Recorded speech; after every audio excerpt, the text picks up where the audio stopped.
Gayas itu masih bisa makan umbi porang itu ya berarti ya? Nah, tapi kan enggak semuanya sih. Biasanya itu. Nah, apakah khususnya di Bali nanti apakah ada juga pabrik?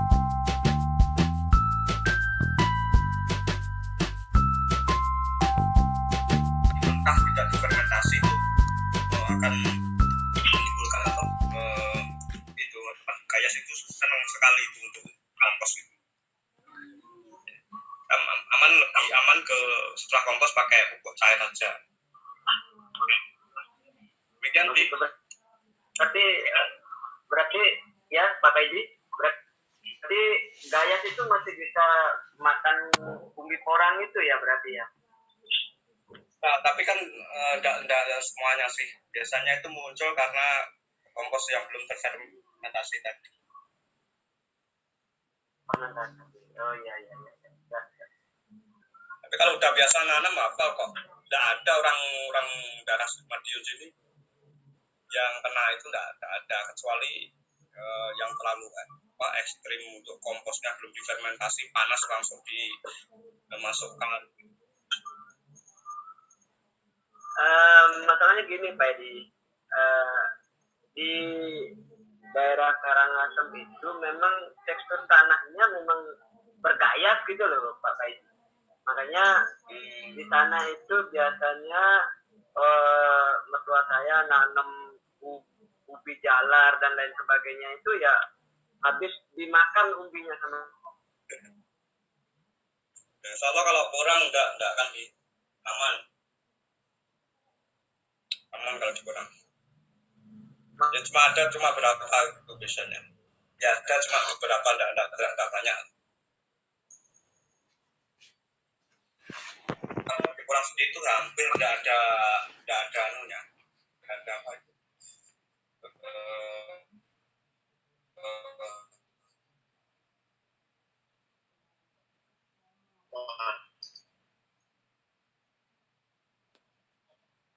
Ya, jadi amannya hampir nggak ada.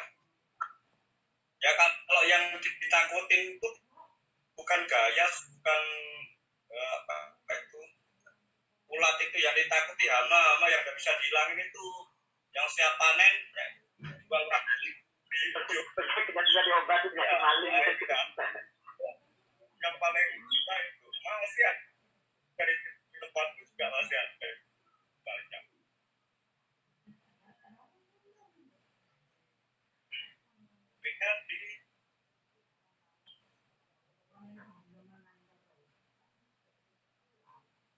Ya nanti kalau untuk panduan budidaya di channel saya atau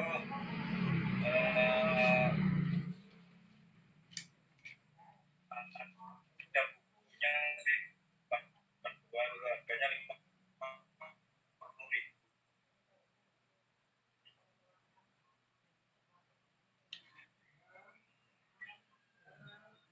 Tidak ada bentuk-bentuknya. Ada yang tak sembunyikan sudah saya versi lama.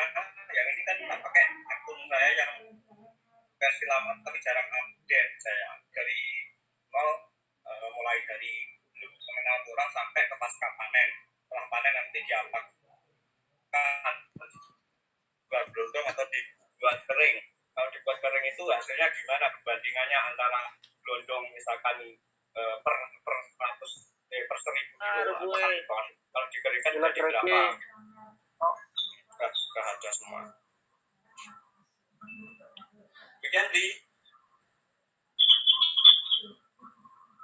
Iya.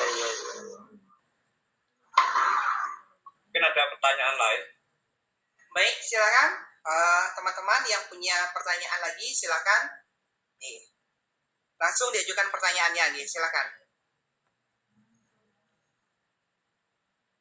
Kita ada kawan juga di itu yang Sumbul itu negara. Itu kayak saudara dengan. Silakan, kalau ada teman-teman pertanyaan, nih, silakan.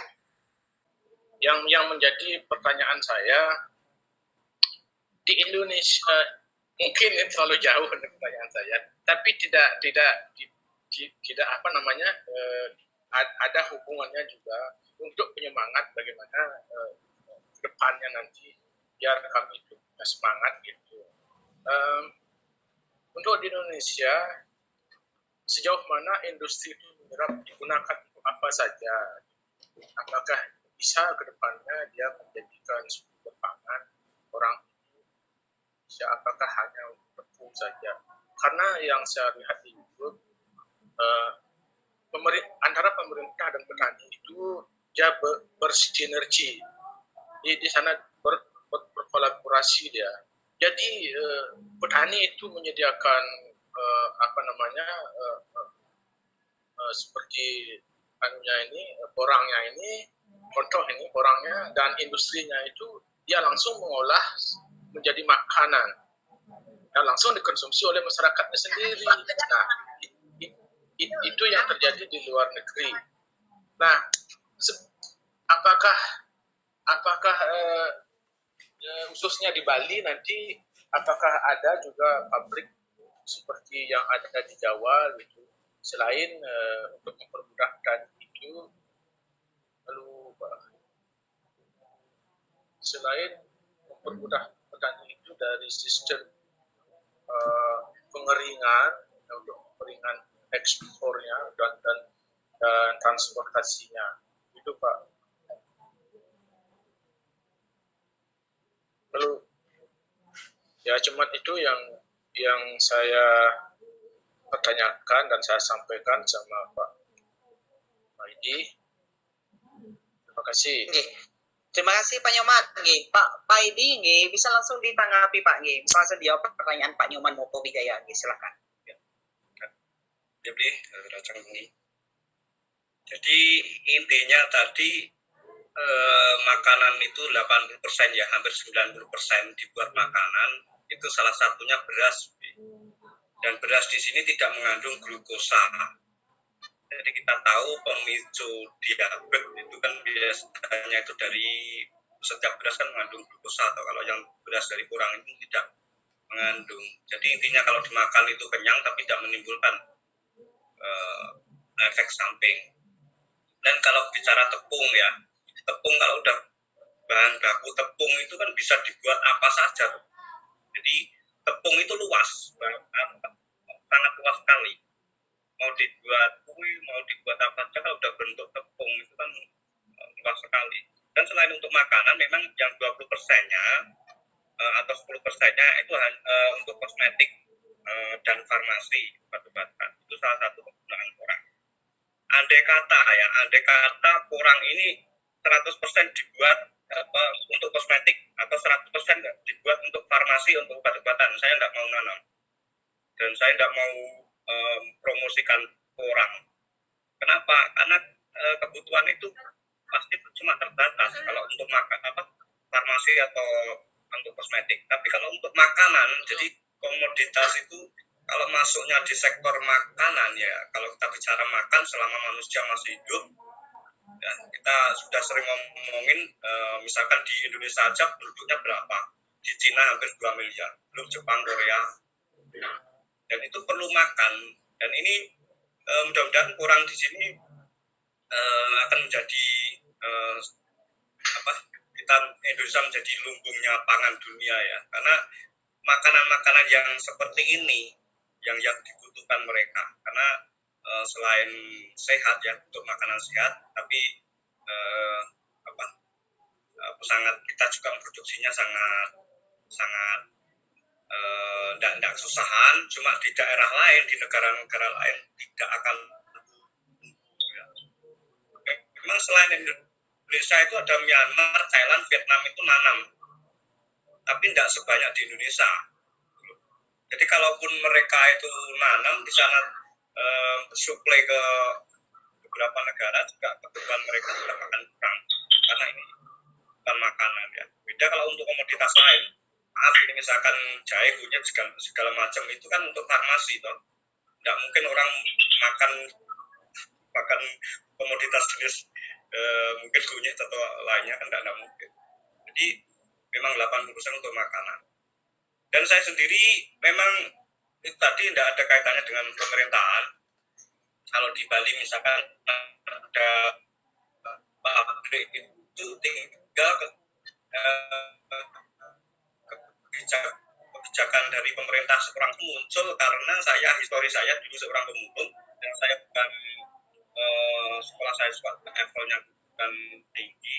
Tujuan saya adalah menarik para petani yang maaf ini yang perekonomianya itu biasa akan meningkat, dia akan muncul support lagi ya, dengan mengenakan porang ini dan mudah didapat, baik itu yang liar maupun nanti kalau ingin beli bibitnya di pengepul itu kan bisa dibudidayakan terus bisa menjadi tanaman andalan yang tidak akan dipermainkan oleh pasar. Karena apa? Ini kebutuhan makanan balik lagi ke situ.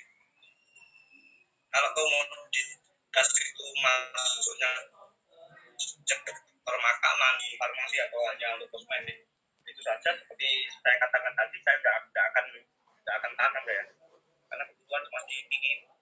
Beda lagi kalau untuk makanan. Jadi untuk pabrik di Bali atau pabrik di mana-mana mungkin dari di Sumatera, Kalimantan, Sulawesi itu tergantung kerjasamanya dengan investor sih, bukan dari pemerintah. Pemerintah itu hanya cuma ngacungin jempol saja, seperti saya tidak ada bantuan dari pemerintah segala macam, tidak ada, cuma acungan jempol gitu bagus gitu. Jadi modal sendiri tidak ada kaitannya dengan maupun perbankan aja cari pinjaman bukan dengan susah, bukan main. Jadi kita menunjukkan ke mereka bahwa ini benar-benar kita mandiri. Jadi mandiri dari hasil tanaman sendiri tanpa kita minta ke mereka. Jadi ini merupakan support ya. Jadi support kita tidak harus minta ke pemerintah ataupun dari pendanaan dari bank, tapi kita bisa kok mandiri. Tapi ya itu tadi step by step. Itu yang saya tunjukkan ke para petani-petani khususnya di pelosok-pelosok itu agar mereka mengenal tentang porang,